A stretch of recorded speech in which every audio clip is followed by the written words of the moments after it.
the last part of the voyage south, I had written a letter to my aunt who still lived in Stockton with her husband, Sir Richard.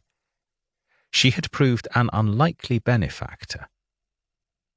He had been appointed by Prince John, but had sympathised with me.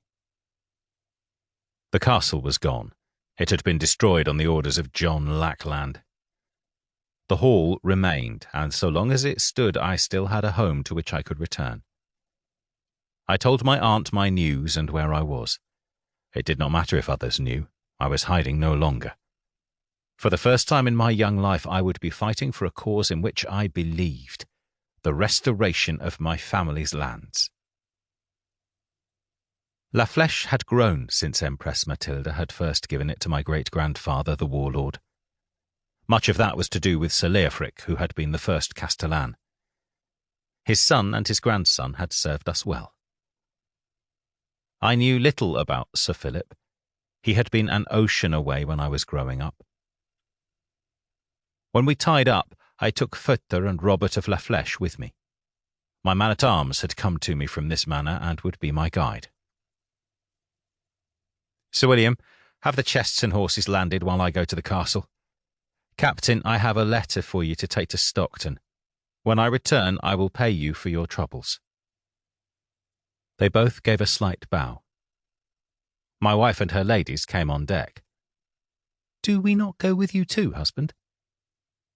I believe that we will be welcome here, but until I am certain, I would not risk my most precious possession, and that is you. Husband, I am made of sterner stuff than you imagine. I smiled.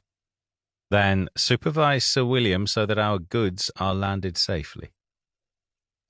She nodded, and Robert led me through the small town to the castle. There had been a gate from the quay into the town. Now we crossed a large and spacious square to a gate in the curtain wall of the castle. This was well designed.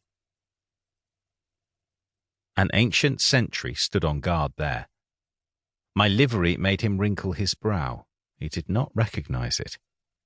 My great-grandfather and grandfather had ridden beneath the wolf standard. I rode with the yellow griffin.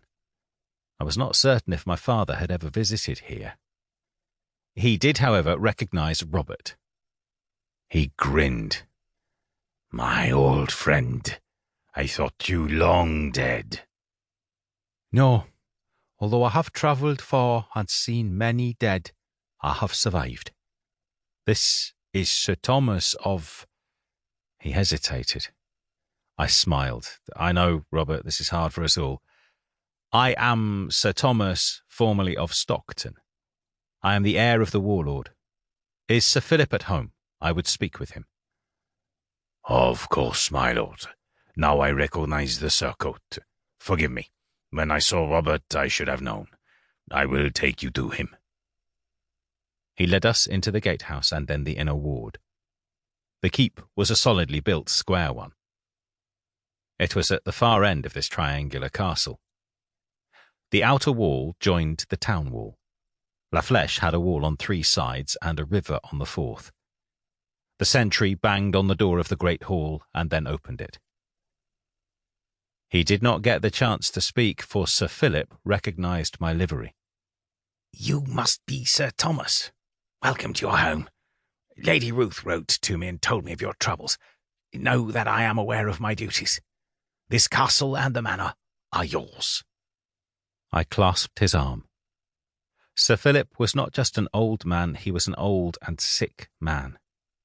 He was grey. I suddenly realised that I knew next to nothing about him. I hope that we will not inconvenience your wife and family. He shook his head. I have no family. My wife died in childbirth 20 years ago and, well, I am content to live alone for the time the good Lord allows me. I confess that I was pleased to hear that you were coming. He looked at Foetter and Robert. He wished to speak to me privately. I nodded. Foetter, take Robert and have our goods fetched from the ship. As they left, I smiled sadly at the night. I fear your quiet little world will be upset. There are 6 women with us. He closed the door.